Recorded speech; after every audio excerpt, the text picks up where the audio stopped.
Discovery newspaper page, you have a very loud and noisy headline, auditory headline. You have a mosaic space made up of unconnected items from every part of the world at once. The total discontinuity, the total lack of storyline in telegraph news is as sophisticated as Picasso.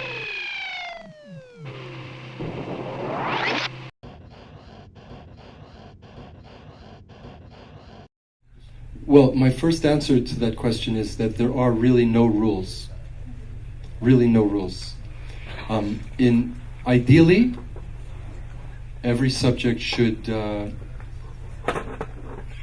have its own appropriate length, which is another way of saying nothing. But I will tell you that it's better to have an audience, to end a film with an audience wanting more than it is to have a film that's too long, in which an audience loses their attention, loses their focus, and and I will tell you, and I've spoken to some very, very serious and senior broadcast curators and programmers who have said that they've never seen a documentary film that they thought was not too long. Did I say that correctly? That every documentary film is too long. Okay? And so you should think about that when you make your film. People fall in love with their material. It's natural. Happens all the time. But there are even studies that have been done about human concentration, human attention span.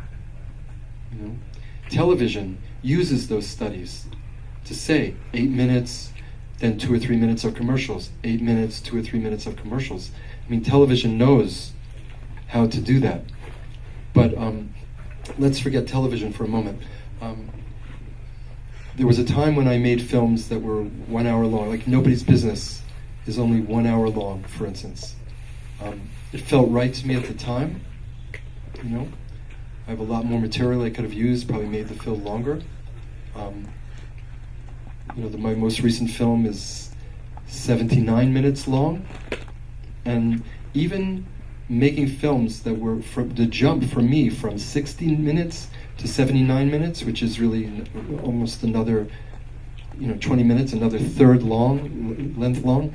I had, as a storyteller, I had to learn how to do that. It's not, I don't take that for granted. But I watch many films in different situations where I feel that the filmmakers lack the discipline for whatever reason, to shorten their films. And if the film ended here, it would be perfect. And then it just goes on unnecessarily. The same thing is repeated, or has 2 or 3 endings, things like that.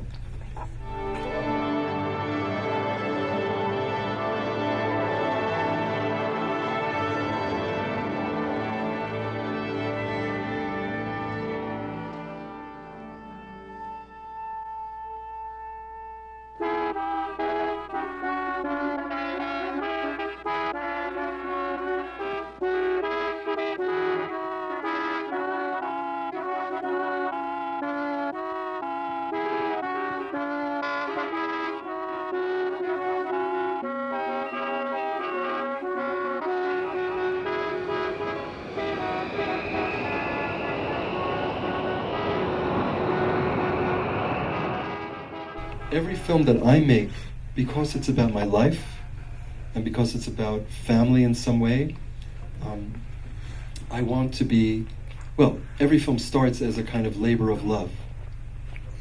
I mean,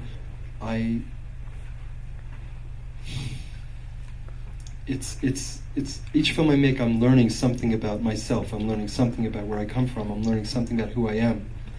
And but I also take the responsibility that the film in the end is not even about me. I want the film to be about you, the viewer, someone who watches.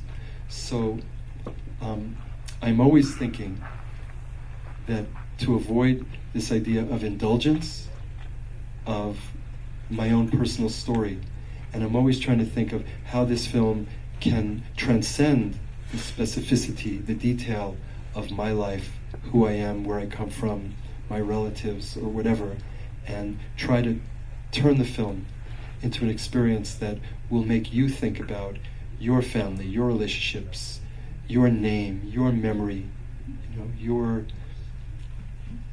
understanding of, hopefully in the end, what it means to be human. In other words, I take a responsibility that whatever I'm doing is about the transcendence of the story and makes you, the viewer, reflect. I often say that the screen, for me, especially in the work that I do, is supposed to function in two ways. First, as a window. And the paradigm of the window is true for all of cinema, really. We look through this screen, what takes place on this screen. We look at it as a way into the other. We look at it as a way into other worlds, other communities, other nationalities, other stories, things that are outside of who we are, what we know. We learn about the world. It's a window to the world. Right? And that's wonderful. And in the case of fiction, we meet situations and people who don't even exist, and our imagination is tickled and it's stretched and we're offended and we're seduced and we're inspired, and all of the wonderful stuff that takes place on this magical window that is the cinema, that functions on so many different levels, psychologically and intellectually and emotionally, that's why it's become such a major industry. For escape, even, I didn't even say the word, for entertainment. We come to this window to be entertained. But at the documentary level especially, this window is how we learn about the world. Okay, for me, I need to turn that window also into a mirror.